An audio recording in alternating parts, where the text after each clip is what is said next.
168 թեմի հարգելի հետևողներ կզրուցենք Արթուր Գևորգյանի հետ։ Արթուր Գևորգյան այս հանրահավաքին միացել է Գյումրիից։ Պարոն Գևորգյան, նախորդ հանրահավաքը Գյումրիում էր։ Այս հանրահավաքները ըստ ձեզ ի վերջո կկարողանան լուծել իրենց առջև դրված խնդիրը, այն է իշխանափոխություն։ Ինձ թվում է, որ ցանկացած շարժում, ցանկացած մարդկանց համախումբ իր հետագիծը պետք է ունենա եւ եթե իրավացի է, արտար է եւ ունի բարի նպատակներ եւ ապագայի նկատմամբ ձգտումներ, անպայման իր հաջողությանը հասնելու է։ Գիտեք, բարդ հարց եք տալիս, որովհետեւ նախորդ տարիների ամենատարբեր ընդդիմումները ունեցել են ինչ-որ պայի, չգիտեմ, քաղաքացիական ակցիաների պակաս, ունեցել են ինչ-որ տարբեր խնդիրներ, որոնք այսօր մեզ հերթական անգամ նորից այլ ֆորմատով կամ այլ տրամաբանության մեջ համախմբվելու են տանում, բայց երբ որ նայում եք Հայաստանում քաղաքացիների վիճակը եւ քաղաքացիների ձգտումներն ու ապագայի նկատմամբ հեռանկարները, մարդիկ ասում են հետեւյալը, ասում են մենք ունենք անվտանգային խնդիր, տեղի են ունենում բաներ, որոնք չեն բացատրվում, չեն հաշվի առնվում քաղաքացիների տեսակետները եւ այդ ամբողջի արդյունքում անդադար են կորցնում կամ զավակ են կորցնում։ Պարզ քաղաքացուն հետաքրքիր չէ աշխարհաքաղաքականությունը, ինքը իր երկիրը սիրում է, բայց ինքը պետք է անվտանգության խնդիրը ապահովված տեսնի, որովհետեւ կարողանա մնալ, ապրել եւ նաեւ հարատևել այստեղ։ Եվ այստեղ այս պահին շատ կարևոր է թե ցանկացած շարժում, ինչպես նաև կոնկրետ մեր այս դեպքում այս շարժումը, ինչ առաջարկ է անում ապագայի համար եւ ինչ քարտեզ ունի։ Սա է։ Երկրորդ կարևոր հանգամանքը, ինչքան ես եմ հասկանում, այն է, որ ամենատարբեր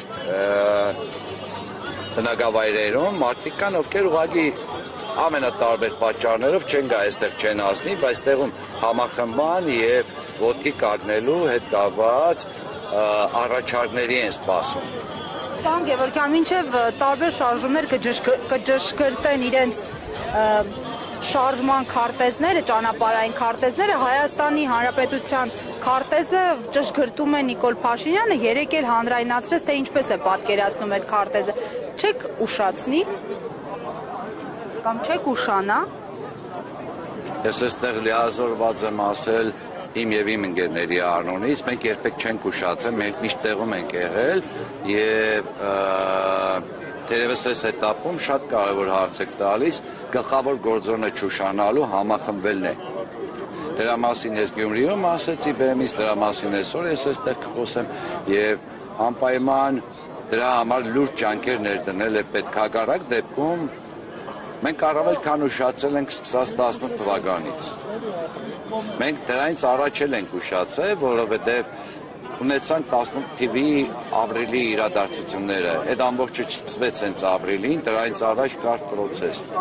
Ցանկացած պատերազմ, ցանկացած ֆորս մաժորային իրադրություն, ցանկացած փոփոխություն հենց այդ օրը չի սկսվում։ Դրանից առաջ բան ունենք անելու, որտեղ ուշացել ենք հաստատ եւ այդ ամբողջի արդյունքն ենք ճաշակում։